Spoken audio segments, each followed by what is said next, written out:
Nanalo ng Family Feud ng Team Bobby ng 200,000 pesos.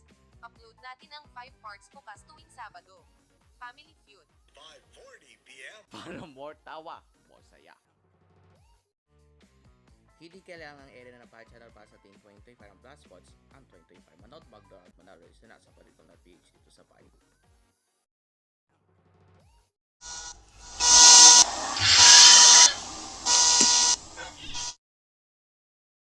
Our one-of-a-kind JKM Burger Pizza, the perfect fusion of flavors that Nagmamano pa. That's okay.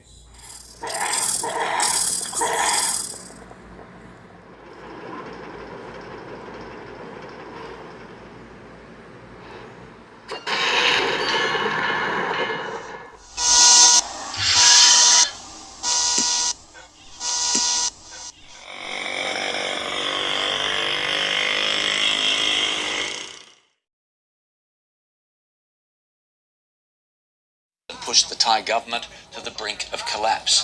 Thailand's leader Paetongtarn Shinawatra was heard discussing a long-standing border dispute with former Cambodian leader Hun Sen. Shinawatra also referred to a Thai army commander as, quote, her opponent. This is DW News from Berlin. You can find much more on our website at dw.com. .com.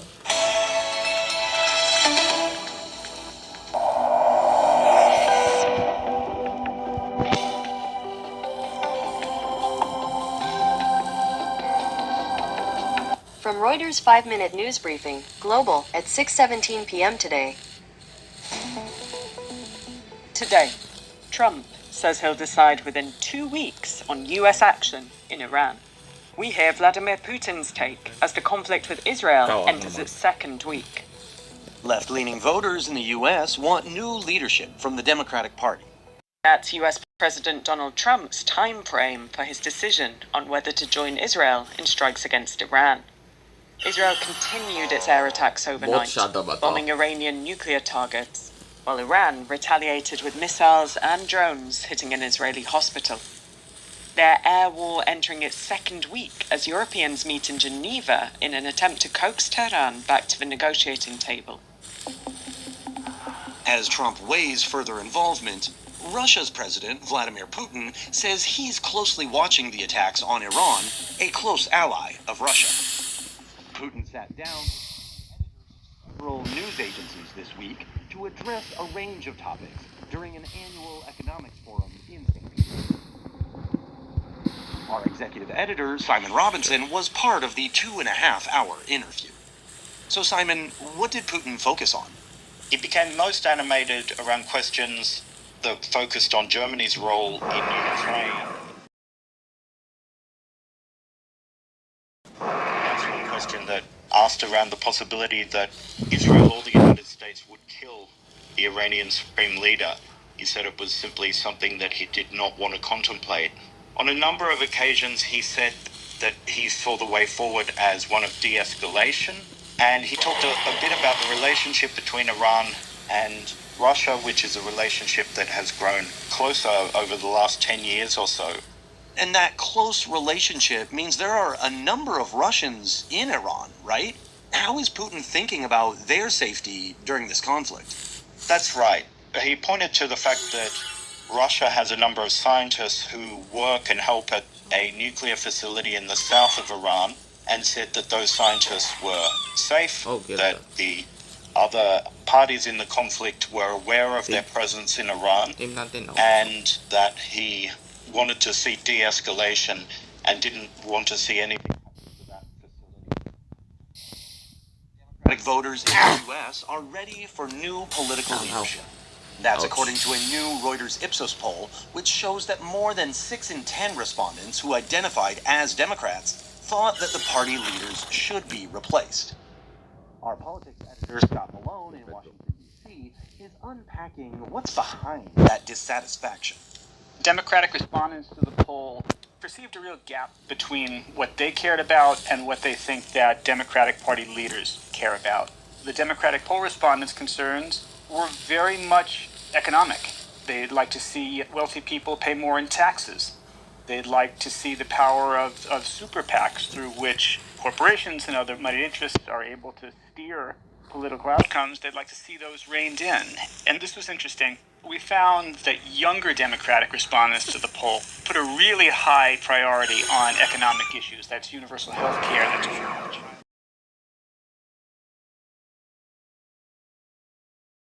Party leaders weighed them. They saw a real divergence there and a dissatisfaction, and that was very different in that group, the 18 to 39, which is, it's a wide branch of early life, right? That's from in college to right out of college, getting first jobs and maybe moving on into starting families, buying homes, which is something that younger people are having a very hard time doing.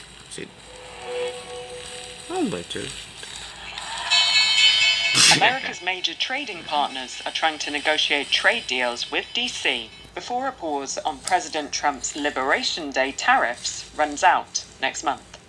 And European officials think that a 10% tariff might be as good as they're going to get. Kamal Crimmins has more.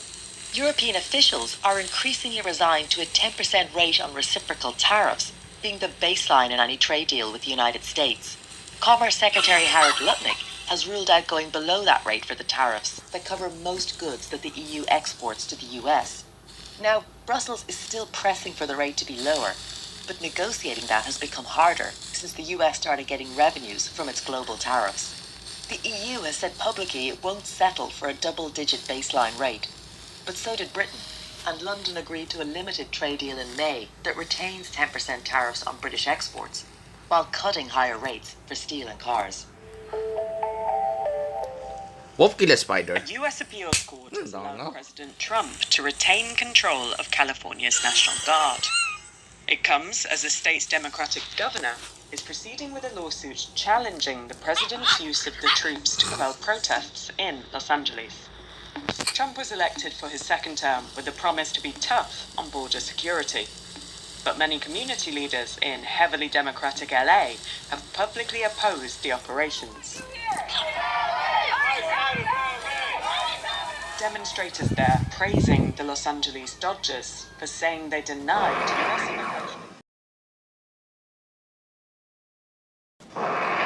Farmers and hotel owners and other businesses were suffering because of the increased enforcement.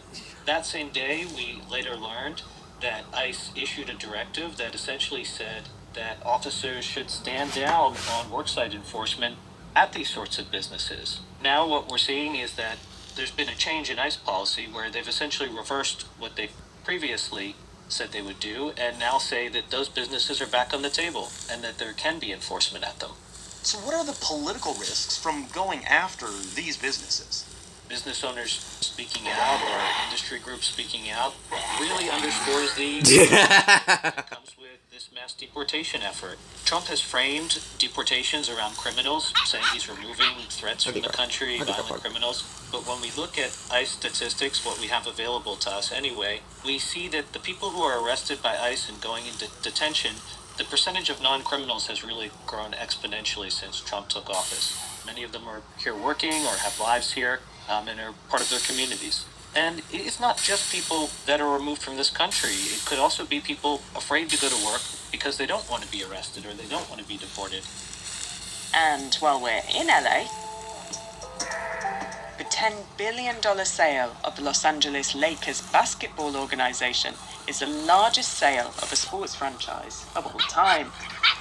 The sale sets the stage for the new owner, Mark Walter, to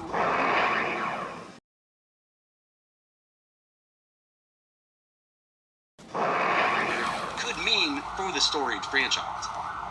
Yeah, well, we know Mark Walter has deep pockets, and he has got a mighty checkbook, and he's not afraid to use it.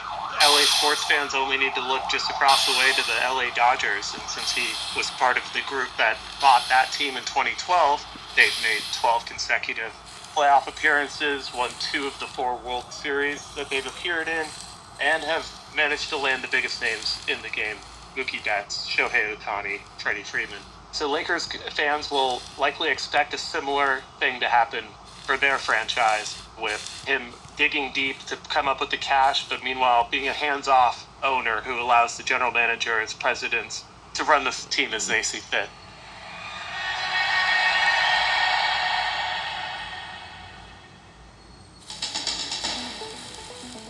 SpaceX's Starship spacecraft exploded into a fireball during testing in Texas. It's the latest in a series of setbacks for Elon Musk's Mars rocket program. All personnel are safe, and the explosion was attributed to a nitrogen storage unit failure.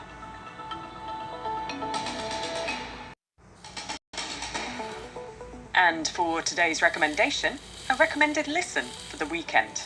As the US considers whether to join Israeli strikes on Iran, we take a look at the country and its vulnerabilities, and what Iran's future could look like. Tune in to a special episode of Reuters World News for that conversation on Saturday morning. For more on any of the stories from today, check out Reuters.com or the Reuters app. Don't forget to follow us on your favorite podcast player. We'll be back on Monday with our daily headline show. We'll be Bundy in that show.